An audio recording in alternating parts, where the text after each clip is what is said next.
Hello tout le monde, everybody, quel bonheur de vous retrouver. Dans cette vidéo d'introduction, je vais vous rappeler quelques petits indispensables pour les cours que nous allons suivre. On va travailler principalement avec le logiciel Silhouette Studio Standard. Et je vois tout de suite les points d'interrogation dans les regards. Ici, je suis en Business Edition.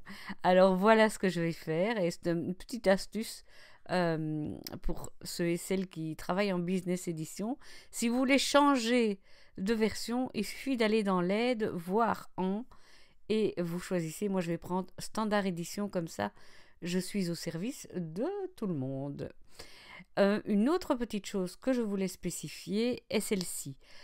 Beaucoup de gens l'ignorent, mais ici, vous avez, quand vous allez dans Aide, vous avez un manuel de l'utilisateur, que voici, que voilà, et qui reprend une grande majorité, c'est beaucoup ça, des fonctions de votre logiciel. Et je vous invite surtout à aller tout en bas, tout en bas, tout en bas, tout en bas, tout en bas, tout en bas, voilà, où vous avez une page que je vous invite à imprimer, à étudier par cœur, à coller à votre plafond, dans votre lit pour l'étudier. Non, je blague. Mais c'est vrai que vous savez que j'aime bien utiliser les raccourcis clavier, et ici, vous les avez tous. Et franchement, une fois qu'on y a pris goût, c'est assez pratique. Voilà, ça c'était au niveau de ce qui était petite aide technique. Voilà. Autre chose, on va s'occuper des réglages en allant dans la petite roulette ici, en bas à droite. Et je vais vous dire quels sont les réglages que je vais utiliser pour ces cours de Noël. Le premier réglage, dès que vous êtes dans les préférences, pour ma part, je mets tout en centimètres. Vous pouvez laisser dans d'autres mesures, mais disons que c'est plus simple de mettre en centimètres. On va aussi corriger une petite chose, ou pas, parce que ceux et celles qui me suivent depuis longtemps connaissent déjà ça. Vous allez dans Outils, et ici, vous avez 1, 2, 3, 4, 5, 6 éléments qui, normalement, à la base, quand vous achetez le logiciel, quand vous l'installez, tout est indiqué dans Continuer des dessins et des formes. Je vous explique. Quand vous prenez le logiciel de base et que vous commencez à dessiner des formes, à chaque fois que vous allez cliquer avec votre souris, ça va créer une nouvelle forme. Et c'est assez casse-pied quand on n'a qu'une forme à dessiner. Donc faites-moi confiance, allez dans Choisissez, sélectionner, vous le faites pour toutes ces options-ci, voilà, et vous faites OK. Voilà, c'est un petit quelque chose, mais je sais que chaque année ça pose question, et donc je voulais attirer votre attention là-dessus et le faire avant qu'on ne commence. Une autre chose, c'est notre tapis. Alors, pour ma part, je travaille sur 2 machines, enfin j'en ai même 3. J'ai la Cameo 3, la Cameo 4 et la Portrait 2. Vous allez me voir très souvent travailler avec un tapis de Cameo, un grand tapis. Si vous travaillez sur la Portrait, c'est ici que vous devez corriger.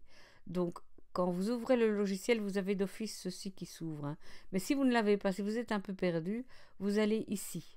Vous cliquez là-dessus et vous aurez la mise en page qui va apparaître. Pour pas mal d'exercices, pas pour tous, mais pour pas mal d'exercices, on va faire du print and cut, donc de l'imprimer puis découper. Donc, je vous montre comment on corrige, entre guillemets, ici dans la mise en page, notre mise en page, j'ai pas d'autre mot. Si vous avez une Cameo, eh bien, soit elle est déjà branchée, et vous allez voir que le Cameo, il va se mettre automatiquement, ou même votre Portrait, ça va se mettre automatiquement. Ici, on va choisir le tapis de coupe. Donc, si vous êtes sur Cameo, c'est bon. Si vous êtes sur une Portrait, vous descendez jusqu'à Portrait. Voilà. Et votre tapis s'adapte. Pour ce qui est de la taille des médias, pour la plupart des exercices, on va travailler en A4. Alors, pour ceci, vous allez là, faites bien attention. Vous pouvez avoir quelque chose qui se met en automatique. parce que comme votre ordinateur a déjà travaillé avec votre machine, il va se mettre en automatique d'après le tapis, d'après la machine, mais faites bien attention de ne pas vous mettre sur lettres. Lettres, regardez, je vais le mettre, comme ça vous le voyez. C'est un format des États-Unis. Je reviens à A4, comme ça vous voyez. Regardez bien, on est dans Letter. Maintenant, je me mets sur A4. Voilà. Le A4 est moins large et plus haut, mais c'est notre format qu'on utilise ici en Europe. Si maintenant vous êtes de l'autre côté de l'océan, ou peut-être en Angleterre, je pense qu'en Angleterre aussi, on utilise le format Letter, mais pour nos cours, on va utiliser le format A4. Et donc, comme moi je suis avec une Cameo, je vais me remettre sur la machine Cameo et le tapis Cameo. Voilà. C'est très important d'avoir, avant de travailler, d'avoir vérifié qu'on était bien dans le bon format de tapis et de papier. Ça peut sembler, pardon, excusez-moi, un petit peu primaire ce que je dis là, mais pour ceux et celles qui démarrent, je sais que c'est parfois des questions basiques, mais qui peuvent poser des problèmes. Tant qu'on est là-dedans, je vais vous rappeler une petite chose, ou vous le montrer. Hein. Quand on va faire un print and cut, à savoir un imprimé puis découpé, on va avoir besoin de pouvoir voir où sont nos limites d'impression et nos limites de découpe. Eh bien, c'est ici dans la mise en page que ça apparaît. Ici, vous voyez, ici en bas, si vous cliquez sur afficher les limites d'impression, vous avez un trait gris qui apparaît et qui vous met dans quelle limite vous pouvez imprimer. Et en rouge, vous avez les limites de découpe. Attention cependant que quand on va faire un print and cut, imprimer puis découper, ce ne sera pas exactement la même chose. Mais je vous invite quand même à les cocher, sauf quand on fait vraiment du travail de dessin, parce que quand on fait du travail de dessin, je suis un peu spéciale et j'aime bien que tout soit blanc. Mais ça, c'est comme vous le voulez. Vous pouvez aussi travailler, mais ça, je vous le montre, mais bon, sans tapis. Si vous aimez mieux vous repérer comme ça, vous pouvez travailler sans tapis. Vous pouvez aussi... attendez, je vais me remettre parce que moi, j'ai tellement l'habitude de travailler avec un tapis. Oui, c'est comme ça. Attendez, qu'est-ce que je voulais vous montrer? Oui.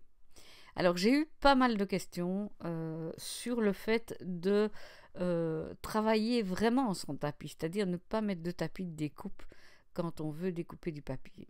On ne va pas s'attaquer à ça dans ces cours-ci, parce qu'il faut avoir la silhouette 4 ou la portrait 2, et donc comme la portrait 3, pardon, et comme ce n'est pas le cas pour tout le monde, on va travailler afin que tout le monde soit nourri. On parle bien. Hein.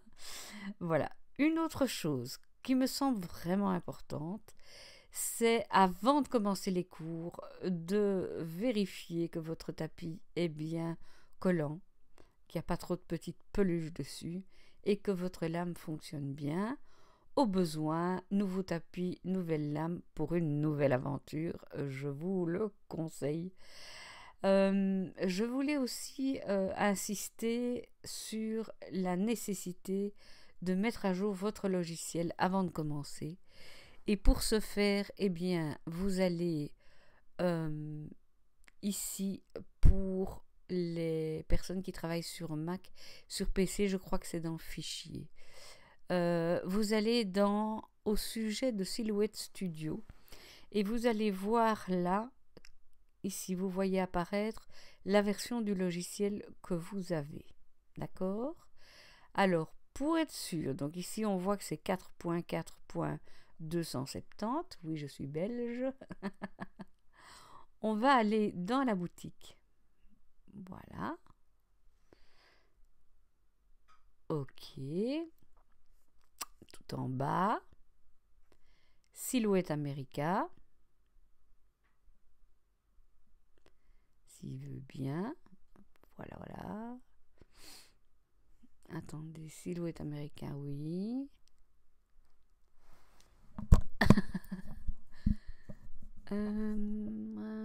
Update software. Voilà, c'est ça que je cherchais. Et on voit que, en effet, la dernière version est bien la 4.4.270.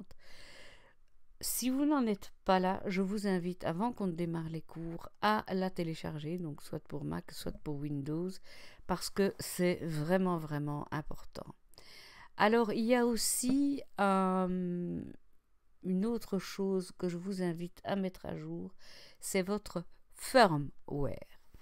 Qu'est-ce que c'est que le firmware? Le firmware, c'est le petit logiciel qui se trouve dans la machine. Alors, pour le mettre à jour, ce qu'il vous faut faire, c'est brancher votre machine à votre ordinateur avec le câble. Je vous invite à faire comme ça. Donc ici, je vais couper Silhouette America puisque je suis à jour. Voilà. Ça, je peux aussi fermer. Voilà. Pour le firmware, quand vous allez faire envoyer, on va créer une image factice. Quand vous allez faire envoyer, évidemment, moi je ne suis pas branchée, vous allez avoir ici toutes les machines que vous avez utilisées. Et celles, enfin, parce que moi j'ai été chez des amis, j'ai travaillé sur pas mal de machines. Une fois que votre machine est branchée, vous allez voir apparaître disponible à côté de la machine qui est disponible. Et si le firmware doit être à jour, vous aurez un petit texte en orangé, rouge orangé, c'est plutôt orangé, qui va vous dire mettre à jour le firmware. Il suffit de cliquer, suivre les instructions à l'écran et ça va se faire tout seul. Vraiment, je vous invite à faire ça avant qu'on ne démarre parce que sinon, on va avoir des questions récurrentes. Chaque année, c'est la même chose. Il y a des gens qui disent « Oh, mais elle veut pas ci, elle veut pas ça, ça marche pas, pourquoi ?» Bon, c'est tout simple, mais c'est comme ça. Faites tout ça avant de commencer pour qu'on n'ait pas des personnes qui se sentent à la traîne ou pas à l'aise parce que ils n'ont pas... parce que ça ne fonctionne pas et c'est triste parce qu'une fois qu'on a lancé, on a envie que ça fonctionne. Donc, nouveau tapis, nouvelle lame, ou en tout cas vérifier qu'ils sont en bon état. Nouveau tapis, nouvelle lame. Mise à jour du software et mise à jour aussi du firmware de la machine. Et bien, je pense qu'on va pouvoir commencer. Ah oui, quand même, vérifier que votre imprimante est bien remplie d'encre, enfin, que vos cartouches ne sont pas au bout de leur vie et que vous avez le papier dont on a besoin, à savoir un papier Bristol, donc comme un papier de photocopie, si ce n'est qu'il doit être plus épais, au minimum 160 grammes, au maximum 200 grammes. On n'a pas besoin de beaucoup plus, sauf si vous voulez vraiment faire des choses hyper sophistiquées, très résistantes, mais là, on va commencer dans les problèmes de lame, donc voilà, entre 160 et 200 grammes, 210, 220 max, et comme ça, on peut travailler. Une autre chose, c'est, je vous l'avais dit, alors je vais descendre, et vous voyez, j'ai plein de choses ici. Souvenez-vous, je vous avais invité à... acheter, oui, parce que voilà, ou télécharger gratuitement des papiers digitaux. Pour ma part, j'ai choisi la collection Dear Santa de chez EcoPark. Je vous remettrai les liens en dessous de la vidéo. Donc, c'est cette collection-ci, une collection traditionnelle de Noël avec des motifs, mais aussi avec des papiers. Ça, c'est la collection plus traditionnelle de Noël. Et dans la collection plutôt enfantine, on a Cozy and Bright de chez Crate Paper. Collection dont je raffole, vous savez bien que les produits de chez Crate Paper sont vraiment des produits que j'aime bien. Et donc dans ces collections, on a des motifs et on a aussi des papiers. Voilà, je vais peut-être vous montrer les papiers. Voilà. Et donc... moi je vais utiliser les deux collections. Maintenant, si vous vous dites moi j'ai pas trop envie d'investir là-dedans, je vous comprends et c'est votre droit le plus strict, mais Oui, bravo, on fait tomber le micro. Mais cependant, je vous invite à avoir quand même sous le coude, parce qu'on va les utiliser dès la première leçon, sous le coude, des papiers digitaux dans un dossier. Euh, c'est pas du tout ça, évidemment. Dans un dossier prêt, parce que dès la première leçon, on va les utiliser. Voilà, voilà, voilà. Eh bien, à part ça, ben, je pense qu'on peut démarrer. Un petit rappel, on aura besoin de certains matériaux parce qu'on ne va pas faire rien que les choses avec silhouette. Donc, on va utiliser peut-être, non, en fait, sûrement, du tissu. Alors, des tissus de Noël, des tissus de récup, du ruban. Mais vous allez voir au fur et à mesure, il n'y aura pas des choses vraiment compliquées. Il vous faut de la colle, bien entendu, une bonne colle. Il vous faut une bonne paire de ciseaux, hein, toujours. Euh, voilà, des petits détails qui arriveront au fur et à mesure. Mais ne vous inquiétez pas, il n'y a rien de vraiment sophistiqué par rapport aux autres années. Euh, voilà, et vous aurez le temps de commander, d'aller chercher, etc. On n'est pas aux pièces puisque les leçons se font une par une. Donc en fonction des leçons que vous choisirez, ben, je vous dirai à chaque fois ce dont vous avez besoin. Et bien voilà, bien longue introduction, hein, les amis. Mais au moins, vous avez de quoi vous préparer. À bientôt pour la suite.